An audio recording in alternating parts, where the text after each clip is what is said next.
सभी साथियों का हमारे चैनल स्टडी पॉइंट फर्स्ट में स्वागत है। आज हम बात करेंगे कक्षा 12 की ज्योग्राफी मानव भूगोल के बारे में। पाठ नंबर 1 मानव भूगोल जो है प्रकृति और विषय क्षेत्र के बारे में है कि मानव भूगोल की प्रकृति कैसी है और उसका विषय क्षेत्र कैसे है। सबसे पहले तो हम बात करते हैं कि मानव भूगोल होता क्या है। तो मानव भूगोल प्रकृति के बीच मानव के जो संबंध पाए जाते हैं उसे मानव भूगोल कहते हैं। जैसे ये प्रकृति है और ये मानव है, तो इस प्रकृति और इस मानव के बीच में जो संबंध पाए जाते हैं,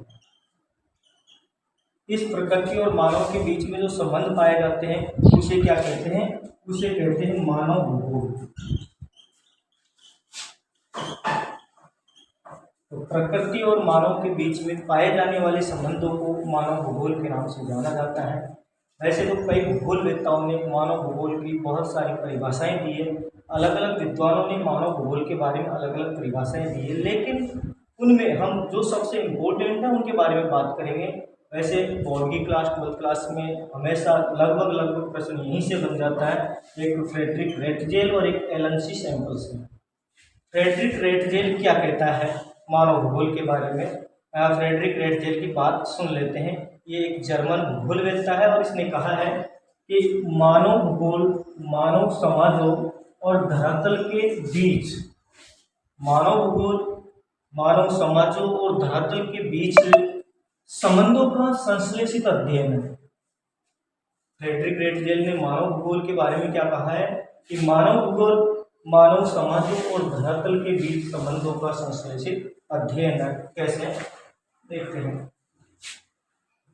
देखिए ये है मानव भूगोल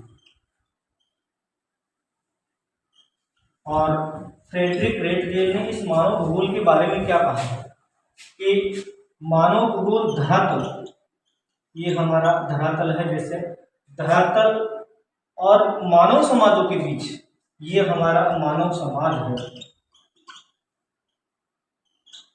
तो इस मानव समाज और धरातल के बीच में, मानव समाज और धरातल के बीच में संबंधों का संश्लेषित अध्ययन।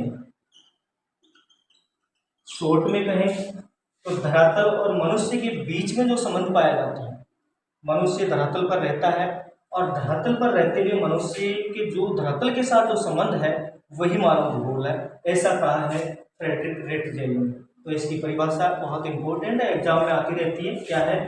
मानव भूगोल मानव समाजों और धरातल के बीच संबंधों का संश्लेषित अध्ययन है।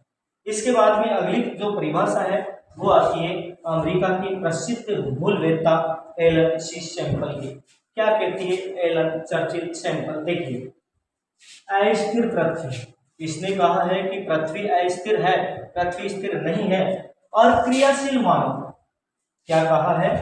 जो पृथ्वी है, इस पृथ्वी को एलन सैंपल ने क्या माना है? अस्थिर। वैसे भी पृथ्वी स्थिर नहीं है, हमेशा पृथ्वी पश्चिम से पूर्व की ओर घूमती है। तो एलन सी सैंपल जो अमेरिका की प्रसिद्ध भूगोलवेत्ता है, इसने कहा है कि अस्थिर पृथ्वी और क्रियाशील मानव, जो ये अस्थिर पृथ्वी है, यहाँ पर जो मानव पाए जाते हैं, इस अस्थिर पृथ्वी पर जो मानव रहते हैं ना, वो क्या है? क्रियाशील। वो मानव क्या है? क्रियाशील। तो इस क्रियाशीलता के संबंध में ही उसने इसकी परिभाषा दी है। क्या दी है कि अस्थिर पृथ्वी, पृथ्वी कैसी है? अस्थिर। और क्रियाशील मानव, मानव कैसा है? पृथ्वी पर क्रियाशील, कार्य करता रहता है। इनके बीच में जो संबंध पाया जाता है उसे ही मानव भूगोल कहते हैं। तो एलन सी सैंपल ने कहा है कि अस्थिर पृथ्वी और क्रियाशील मानव के बीच जो संबंध पाया जाता है उसे मानव भूगोल के नाम से जाना जाता है। आगे हम बात करें अगली परिभाषा की, तो अगली जो परिभाषा है विडाल डिला ब्लास के अनुसार अगली परिभाषा है। तो हम बात कर रहे हैं मानव भूगोल की परिभाषाओं की, और मानव भूगोल की परिभाषाओं में हमने बात की एलन सी सैंपल और फ्रेडरिक रेटजेल की परिभाषाओं की। आगे बात करेंगे हम पॉल विडाल डिला ब्लास की परिभाषा की। देखते हैं मानव भूगोल के बारे में पॉल विडाल डिला ब्लास क्या कहते हैं। देखिए, हमारी पृथ्वी, पृथ्वी किनकी? हमारी है, मनुष्यों की है। हमारी पृथ्वी को नियंत्रित करने वाले भौतिक नियम, हमारी पृथ्वी को नियंत्रित करने वाले भौतिक नियम तथा इस पर रहने वाले जीवों के मध्य जो संबंध पाया जाता है। हमारी पृथ्वी को नियंत्रित करने वाले भौतिक नियम और इस पर रहने वाले जीवों के मध्य जो संबंध पाया जाता है, इसे ही मानव भूगोल कहते हैं। ऐसी परिभाषा देने वाले थे पॉल विडाल डी लाप्लास। देखिए, हमारी जो ये पृथ्वी है, इस पृथ्वी को नियंत्रित करने वाले जो भौतिक नियम हैं, हमारी पृथ्वी को नियंत्रित करने वाले भौतिक नियम तथा इस पृथ्वी पर रहने वाले जीवों के मध्य, इस पृथ्वी पर रहने वाले या निवास करने वाले जीवों के मध्य जो जीव है, देखिए, हमारी पृथ्वी को नियंत्रित करने वाले भौतिक नियम और इस पर रहने वाले जीवों के मध्य जो क्या पाया जाता है, संबंध पाया जाता है। हमारी पृथ्वी को नियंत्रित करने वाले भौतिक नियम और इस पर रहने वाले जीवों के मध्य जो परस्पर संबंध पाया जाता है, इसे ही मानव भूगोल कहते हैं। ये परिभाषा देने वाले विद्वान थे, वो थे पॉल विडाल डी लाप्लास। जैसे ये पृथ्वी है और इस पृथ्वी को नियंत्रित करने वाले जितने भी भौतिक नियम हैं, इस पृथ्वी को नियंत्रित करने वाले जितने भी भौतिक नियम हैं और यहाँ पर रहने वाले या निवास करने वाले जितने भी जीव हैं, इनके मध्य जो संबंध पाया जाता है, इसे मानव भूगोल कहा जाता है। ऐसी परिभाषा देने वाले थे पॉल विडाल डी लाप्लास। वैसे मानव भूगोल की जो परिभाषाओं की बात करें, तो परिभाषाओं से अगर सवाल बनता है तो अधिकतर चांस रहता है एलन सी सैंपल का, और दूसरे नंबर पर फ्रेडरिक रेटजेल का, पॉल विडाल डी लाप्लास का अगर बन जाए तो बाकी तो दो जो विद्वान थे, जर्मन भूगोलवेत्ता फ्रेडरिक रेटजेल और अमेरिकी भूगोलवेत्ता कुमारी एलन सैंपल, इन दोनों से ही वैसे परिभाषा बनती है अगर एग्जाम में प्रश्न आता है। लेकिन अगर यहाँ से प्रश्न आ जाए पॉल विडाल डी लाप्लास से, तो ज़्यादा समस्या वाली बात है नहीं, कुछ भी नहीं है। सीधा कहा है इसने कि हमारी पृथ्वी को नियंत्रित करने वाले जितने भी भौतिक नियम हैं और यहाँ इस पृथ्वी पर निवास करने वाले जितने भी जीव हैं, इनके मध्य जो संबंध पाया जाता है, उसे मानव भूगोल के नाम से जाना जाता है। इसी के साथ ही हमारे मानव भूगोल की जो महत्वपूर्ण परिभाषाएं हैं वो समाप्त होती हैं। हम आगे के वीडियो में बात करेंगे मानव के प्राकृतिकरण और प्रकृति के मानवीकरण के लिए। तब तक के लिए जय हिंद, जय भारत। नमस्कार दोस्तों, हमारे YouTube channel study point first में आप सभी का स्वागत है। हमने पिछले वीडियो में बात की थी मानव भूगोल की विभिन्न परिभाषाओं की, और आज की वीडियो में हम बात करेंगे मानव के प्राकृतिकरण और प्रकृति के मानवीकरण के बारे में। मानव भूगोल की परिभाषाओं के बाद अगला अपना टॉपिक है, वो है मानव का प्राकृतिकरण और प्रकृति का मानवीकरण।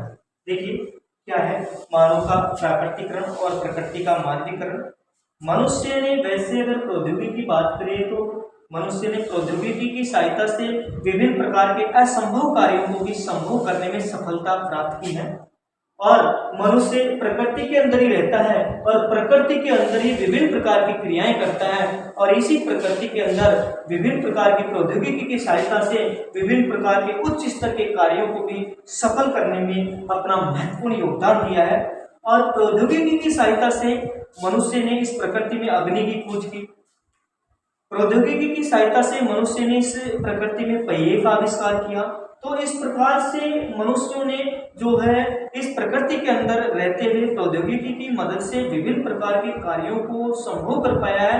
जो असंभव कार्य थे उन कार्यों को भी संभव करने में सफलता प्राप्त की है। और इसी में एक शब्द आता है पर्यावरणीय निश्चयवाद, और इसी पर्यावरणीय निश्चयवाद के बारे में प्रश्न पूछा जाता है कि पर्यावरणीय निश्चयवाद किसे कहते हैं। तो देखिए पर्यावरणीय निश्चयवाद किसे कहते हैं। आरंभ में प्राचीन समय की बात है, आरंभ में प्राचीन समय में प्रौद्योगिकी का स्तर अत्यंत निम्न था। प्रौद्योगिकी का स्तर था ही नहीं वैसे प्रारंभ में। जब से प्रौद्योगिकी का स्तर बढ़ा है तब से मनुष्य ने विभिन्न प्रकार की सफलताएं प्राप्त करने में महत्वपूर्ण योगदान दिया है, कई प्रकार की सफलताएं प्राप्त की है। तो आरंभ में प्रौद्योगिकी का स्तर क्या था, अत्यंत निम्न था, तथा मानव के सामाजिक विकास की अवस्था भी आदिम थी। मनुष्य सही तरीके से सामाजिक जीवन नहीं जीता था, उसे समाज का इतना महत्व पता नहीं था कि समाज का क्या महत्व होता है और समाज में किस प्रकार से जीवन जिया जाता है, समाज की स्थिति क्या है और समाज क्या होता है, इसके बारे में ज़्यादा कुछ नॉलेज नहीं थी। तो प्रारंभ में प्रौद्योगिकी का स्तर तो निम्न ही था, लेकिन मानव के सामाजिक विकास की अवस्था भी क्या थी, आदिम थी। आदिम मानव समाज मतलब प्राचीन मानव समाज की बात कर रहे हैं हम। आदिम मानव समाज व प्रकृति की प्रबल शक्तियों के बीच, आदिम मानव समाज और प्रकृति की प्रबल शक्तियों के बीच विभिन्न प्रकार की क्रियाओं, देखो प्रकृति के अंदर मनुष्य विभिन्न प्रकार की जो क्रियाएं करता है, उन क्रियाओं की बात आ रही है कि आदिम मानव समाज और प्रकृति की प्रबल शक्तियों के बीच विभिन्न प्रकार की क्रियाओं को क्या कहा जाता है, पर्यावरणीय निश्चयवाद कहा जाता है। तो ये पर्यावरणीय निश्चयवाद की परिभाषा थी। कैसे, देखिए समाज को क्या माना, प्राचीन समय के समाज को आदिम मानव समाज, ये है आदिम मानव समाज। और आदिम मानव समाज के साथ इसने क्या जोड़ा, प्रकृति को।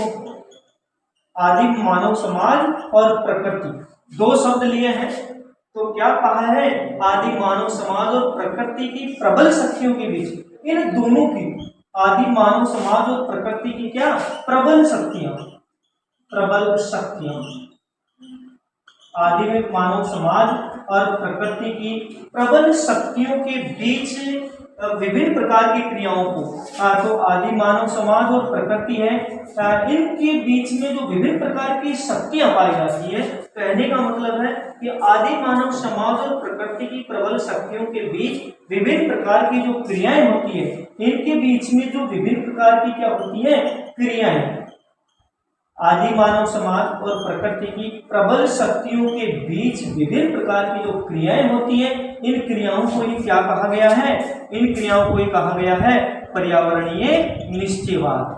ये पर्यावरणीय निश्चयवाद की परिभाषा है। आदि मानव समाज और प्रकृति की प्रबल शक्तियों के बीच विभिन्न प्रकार की क्रियाओं को ही क्या कहा है, पर्यावरणीय निश्चयवाद कहा गया है। पर्यावरणीय निश्चयवाद के बाद में हम बात करेंगे संभववाद की, कि संभववाद क्या होता है, कहा गया है। पर्यावरणीय निश्चयवाद के बाद में हम बात करेंगे संभववाद की, कि संभववाद क्या होता है। देखिए कि संभववाद,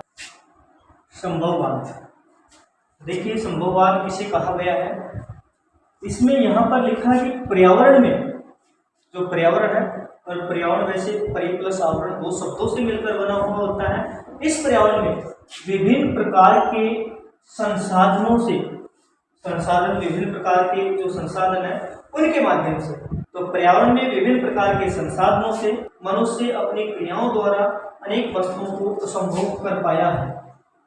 जैसे बड़े बड़े पहाड़ी स्थलों पर विश्राम स्थल बना लिए, और भी विभिन्न प्रकार के एरोप्लेनों का आविष्कार कर डाला। तो क्या लिखा है कि पर्यावरण में विभिन्न प्रकार के संसाधनों से, जितने भी संसाधन है, उन संसाधनों के माध्यम से पर्यावरण में क्या किया, उसने अपनी क्रियाओं द्वारा, इसने मनुष्य ने पर्यावरण में विभिन्न प्रकार के संसाधनों से मनुष्य अपनी क्रियाओं द्वारा अनेक वस्तुओं को संभव कर पाया है। कई ऐसी वस्तुएं थी जिनको संभव कर पाना मुमकिन ही नहीं बल्कि नामुमकिन था। जैसे विभिन्न प्रकार के ऐसे कार्य जो पर्वतीय स्थल होते हैं या पहाड़ों पर उन्होंने विश्राम स्थल बना डाले, जो एक नामुमकिन कार्य था, उस नामुमकिन कार्य को संभव कर पाए। और साथ ही एरोप्लेन बना करके अंतरिक्ष में उड़ान भर डाली। ये सारे के सारे असंभव कार्य थे, लेकिन अपनी संभावनाओं के आधार पर ऐसे असंभव कार्यों को भी संभव करने में मनुष्य ने अपना महत्वपूर्ण योगदान दिया। तो यहाँ क्या लिखा है कि पर्यावरण में विभिन्न प्रकार के संसाधनों से मनुष्य अपनी क्रियाओं द्वारा अनेक वस्तुओं को संभव कर पाया है। अतः मनुष्य ने विभिन्न क्रियाएं करके बिना कार्य के कुछ नहीं होता, कार्य करना पड़ता है तब जाकर सफलता मिलती है। तो मनुष्य ने विभिन्न क्रियाओं के माध्यम से अनेक असंभव कार्यों को भी अपनी संभावनाओं के आधार पर क्या करने में सफलता प्राप्त की, संभव करने में सफलता प्राप्त की। मनुष्य ने विभिन्न क्रियाएं करके अनेक असंभव कार्यों को भी अपनी संभावनाओं के आधार पर संभव करने में सफलता प्राप्त की है, जिसे पहले के जो विद्वान थे इन विद्वानों ने क्या नाम दिया, संभववाद नाम दिया। ये संभववाद की परिभाषा थी। इसमें ये कहा गया है कि मनुष्य ने ऐसे कार्यों को संभव कर डाला जो बिल्कुल असंभव थे, जिनको करना नामुमकिन था। ऐसे कार्यों को भी संभव करके उन्होंने बहुत बड़ी सफलता प्राप्त की, जिसे ही जो वैज्ञानिक थे, भूगोलवेत्ता थे, पहले के जो विद्वान थे, उन्होंने क्या कहा, संभववाद कहा। तो संभववाद की क्या परिभाषा होगी, यहाँ से देखिए, मनुष्य ने विभिन्न क्रियाएं करके अनेक असंभव कार्यों को भी अपनी संभावनाओं के आधार पर संभव करने में क्या प्राप्त की, सफलता प्राप्त की, जिससे पहले के विद्वानों ने क्या कहा, संभववाद कहा। यह संभववाद की तुम्हारी परिभाषा में हम बात करेंगे नवनिश्चयवाद, रुको या जाओ निश्चयवाद संकल्पना। बात करें नवनिश्चयवाद या रुको या जाओ संकल्पना की, तो ये संकल्पना जो थी, ये संकल्पना देने वाले एक अमेरिकी भूगोलवेत्ता थे, नाम था ग्रिफिथ टेलर। तो प्रश्न आए कि नवनिश्चयवाद या रुको व जाओ निश्चयवाद की संकल्पना किसने दी, तो अमेरिकी भूगोलवेत्ता ग्रिफिथ टेलर ने ये संकल्पना दी। देखिए अर्थ क्या होता है नवनिश्चयवाद का।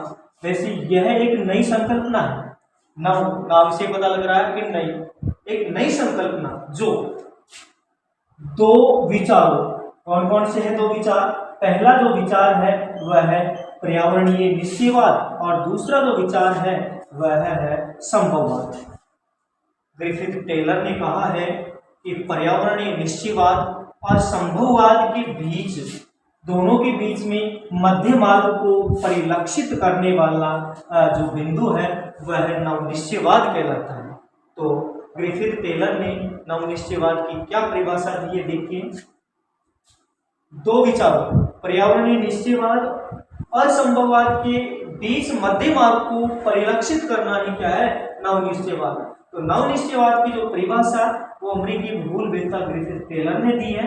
यह एक नई संकल्पना है जो दो विचारों, एक पर्यावरणीय निश्चयवाद और दूसरा है संभववाद के बीच मध्य मार्ग को परिलक्षित करती है, वह नवनिश्चयवाद है। वैसे नवनिश्चयवाद की बात करें तो इसका संबंध बताया, उदाहरण बताया है इसने, सड़कों पर लगी बत्ती, जो सड़कों पर ट्रैफिकों को रोकने के लिए या जाने के लिए जो बत्तियां लगी हुई होती हैं, उसका इसने उदाहरण लिया है नवनिश्चयवाद में और कहा है कि जो लाल बत्ती है वो रुको संकल्पना को और हरी बत्ती जाओ संकल्पना को दर्शाती है। यह नवनिश्चयवाद की परिभाषा है, इसको इस तरह से समझ लेते हैं। नवनिश्चयवाद को देखिए, ये नवनिश्चयवाद, इस नवनिश्चयवाद की बात करें तो इसने कहा है, वैसे यह क्या है, एक नई संकल्पना है और इसने दो विचार दिए इसमें, एक पर्यावरणीय निश्चयवाद, एक विचार है पर्यावरणीय निश्चयवाद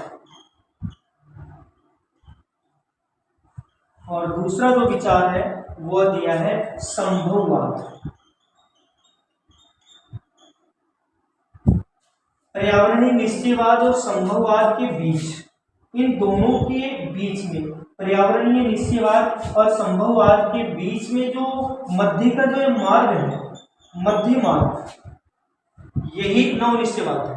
क्या कहा है नवनिश्चयवाद के बारे में कि पर्यावरणीय निश्चयवाद और संभववाद के बीच जो मध्य मार्ग है, इस मध्य मार्ग को परिलक्षित करने वाला जो बिंदु है वही क्या है, नवनिश्चयवाद है। तो नवनिश्चयवाद की अवधारणा की बात आए कि किसने दी, तो अमेरिकी भूगोलवेत्ता ग्रिफिथ टेलर ने दी। क्या होता है नवनिश्चयवाद, तो ये परिभाषा लिख देना कि यह एक नई संकल्पना है जो दो विचारों पर्यावरणीय निश्चयवाद और संभववाद के बीच मध्य मार्ग को परिलक्षित करती हैं। उदाहरण पूछे तो सड़कों पर लगी हुई बत्तियां इसका एक उदाहरण है, जिसमें एक लाल बत्ती रुको संकल्पना को, जबकि हरी बत्ती जाओ संकल्पना को दर्शाती है।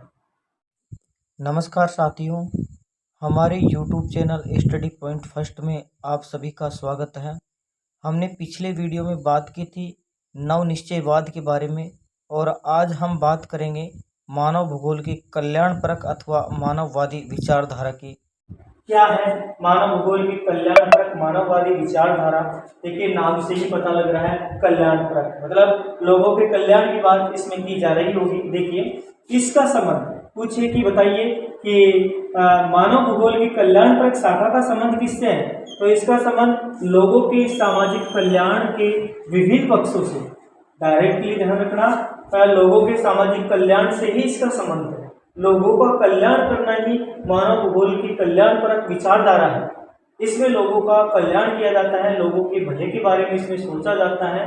तो मानव भूगोल की कल्याणपरक अथवा मानववादी विचारधारा का जो संबंध है वह है लोगों के सामाजिक कल्याण के विभिन्न पक्षों से। इसमें क्या क्या सम्मिलित होते हैं? तो इसमें विभिन्न पक्ष सम्मिलित होते हैं। कौन कौन से पक्ष सम्मिलित होते हैं?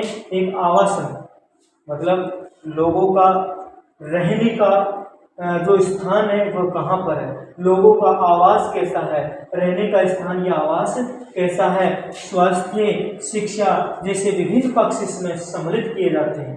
मानव भूगोल की कल्याणपरक शाखा में आवासन, स्वास्थ्य, शिक्षा जैसे अनेक प्रकार के और भी कई पक्ष सम्मिलित किए जाते हैं। मानव भूगोल की कल्याणपरक शाखा का संबंध सामाजिक कल्याण से है, और इसमें आवासन, स्वास्थ्य और शिक्षा जैसे विभिन्न पक्ष सम्मिलित किए जाते हैं। ये हुई मानव भूगोल की कल्याणपरक अथवा मानववादी विचारधारा। इसके बाद में मानव भूगोल की कल्याणपरक विचारधारा के बाद में हम बात करेंगे आमूलवादी रेडिकल विचारधारा। देखिए, हम बात केवल उन्हीं टॉपिक्स की कर रहे हैं जो 12th क्लास की बोर्ड के एग्जाम में पूछे जा सकते हैं। संभावित टॉपिक्स जहां से प्रश्न बन सकते हैं, हम उन्हीं की बात कर रहे हैं। देखिए, क्या है आमूलवादी रेडिकल विचारधारा? आमूलवादी रेडिकल विचारधारा की अगर हम बात करें तो इसका संबंध है कार्ल मार्क्स के सिद्धांत से। सीधा इसे कार्ल मार्क्स के सिद्धांत से जोड़ा गया है और पूंजीवाद पर आधारित है।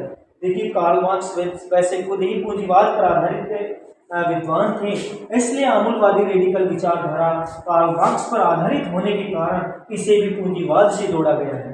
क्या है? देखिए, इस विचारधारा ने, कौन सी विचारधारा ने? आमूलवादी या रेडिकल विचारधारा ने निर्धनता के कारण, क्या निर्धनता के क्या कारण हो सकते हैं, बंधन और सामाजिक असमानता की व्याख्या के लिए मार्क्स के सिद्धांत का उपयोग किया।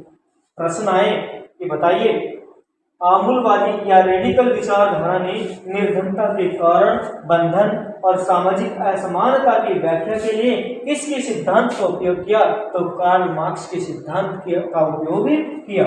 संबंध की बात करें कि आमूलवादी रेडिकल विचारधारा का संबंध किससे है, तो इसका संबंध है सामाजिक समस्याओं पर आधारित पूंजीवाद के विकास से। बताइए, आमूलवादी या रेडिकल विचारधारा का संबंध किससे है? तो क्या बताओगे? सामाजिक समस्याओं पर आधारित पूंजीवाद के विकास से। देखिए, तो ये आमूलवादी रेडिकल विचारधारा के बारे में प्रश्न आए तो किसके सिद्धांत पर आधारित? कार्ल मार्क्स के सिद्धांत पर आधारित। क्या है आमूलवादी रेडिकल विचारधारा? तो इस सिद्धांत ने या इस विचारधारा ने निर्धनता के कारण, बंधन और सामाजिक असमानता की व्याख्या के लिए किसके सिद्धांत का उपयोग किया? कार्ल मार्क्स के सिद्धांत का उपयोग किया। क्या है रेडिकल विचारधारा? तो रेडिकल विचारधारा पूंजीवाद पर आधारित एक विचारधारा है जिसमें कार्ल मार्क्स ने अपना सिद्धांत प्रस्तुत किया।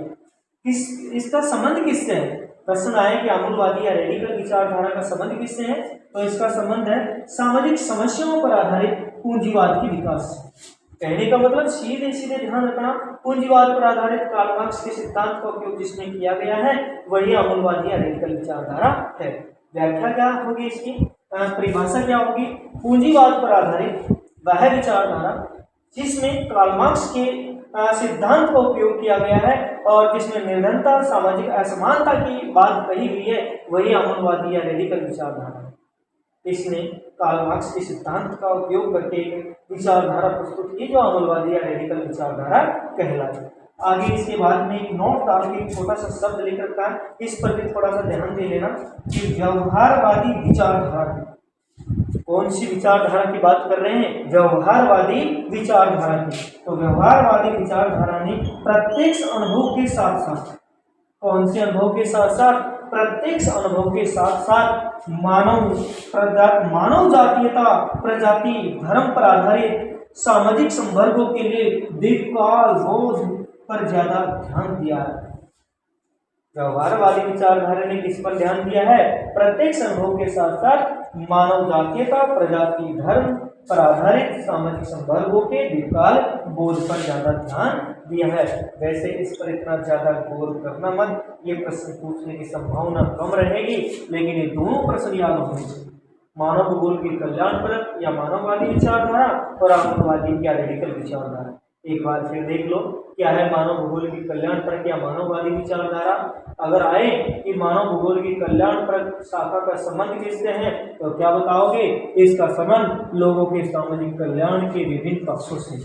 दूसरी अगर हम बात करें कि पक्ष कौन कौन से सम्मिलित है इसमें, तो आवासन, स्वास्थ्य, शिक्षा, ये इसमें 3-4 पक्ष है। इसके अलावा भी कई पक्ष है, लेकिन ये सबसे ज्यादा इम्पोर्टेंट पक्ष है। इसके बाद में अगला क्वेश्चन अगर पूछने की संभावना जहां से रहेगी वो रहेगी कि आमूलवादी या रेडिकल विचारधारा का संबंध किससे? तो कार्ल मार्क्स से। किससे है? कार्ल मार्क्स से। किस पर आधारित है? पूंजीवाद पर आधारित एक नई विचारधारा है। देखिए, इस विचारधारा ने निर्धनता के कारण, बंधन और सामाजिक असमानता की व्याख्या के लिए मार्क्स के सिद्धांत का उपयोग किया है। ये दोनों ही याद होने चाहिए क्योंकि दोनों बड़े इंपॉर्टेंट है, एग्जाम में पूछने लायक प्रश्न है, तो दोनों के बारे में थोड़ा देख लेना। अंतिम जो बिंदु है वह है मानव भूगोल के उपक्षेत्र। जो इम्पोर्टेंट टॉपिक है उन्हीं की हम बात कर रहे हैं जो एग्जाम में पूछे जा सकते हैं। देखिए, मानव भूगोल के उपक्षेत्र कौन कौन से हैं? पहला है व्यवहारवादी भूगोल। वह भूगोल जो मनुष्य के व्यवहार का अध्ययन करता है उसे ही व्यवहारवादी भूगोल के नाम से जाना जाता है। इसमें मनुष्य के विभिन्न प्रकार के व्यवहारों का विश्लेषण किया जाता है, अध्ययन किया जाता है। इसके बाद में अगला भूगोल है सामाजिक कल्याण का भूगोल, जिसमें समाज के कल्याण के बारे में बात बताई जाती है, सामाजिक कल्याण के बारे में बातें की जाती है, वह सामाजिक कल्याण का भूगोल कहलाता है।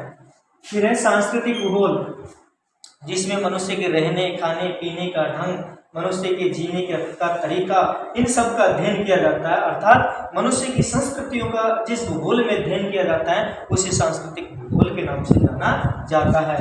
लिंग भूगोल, इसमें स्त्री और पुरुषों का अध्ययन इसमें किया जाता है कि स्त्री और पुरुष जो है इनके बारे में इनमें बातें बताई जाती है। ऐतिहासिक भूगोल की बात करें तो इसमें इतिहास के बारे में बातें बताई जाती हैं, जो प्राचीन समय में जो घटनाएं घटित हो चुकी हैं उनके बारे में इस भूगोल में अध्ययन किया जाता है। चिकित्सा भूगोल की बात करें तो इसमें विभिन्न प्रकार की चिकित्सा पद्धतियों का अध्ययन किया जाता है। सैन्य भूगोल में सैन्य संबंधी गतिविधियों का अध्ययन किया जाता है। संसाधन भूगोल में संसाधनों के बारे में बातें बताई जाती है। कृषि भूगोल की बात करें तो इसमें खेती से संबंधित सभी प्रकार की गतिविधियों का अध्ययन किया जाता है। और पर्यटन भूगोल में पर्यटन से संबंधित गतिविधियों का अध्ययन किया जाता है, मनुष्य का भ्रमण वगैरह इसमें सब कुछ आ जाता है। ये है मानव भूगोल के उपक्षेत्र थे। तो मानव भूगोल के 10-12 उपक्षेत्र हैं। व्यवहारवादी भूगोल, सामाजिक कल्याण का भूगोल, सांस्कृतिक भूगोल, लिंग भूगोल, ऐतिहासिक भूगोल, चिकित्सा भूगोल, सैन्य भूगोल, संसाधन भूगोल, कृषि भूगोल और पर्यटन भूगोल। इसी के साथ ही तुम्हारा जो मानव भूगोल के मूल सिद्धांत थे उसका पाठ नंबर 1 कंप्लीट हुआ। यदि आपको हमारा यह वीडियो पसंद आया हो तो लाइक और सब्सक्राइब करें। आगे हम पाठ नंबर 2 की बात अगले वीडियो में करेंगे। तब तक के लिए धन्यवाद।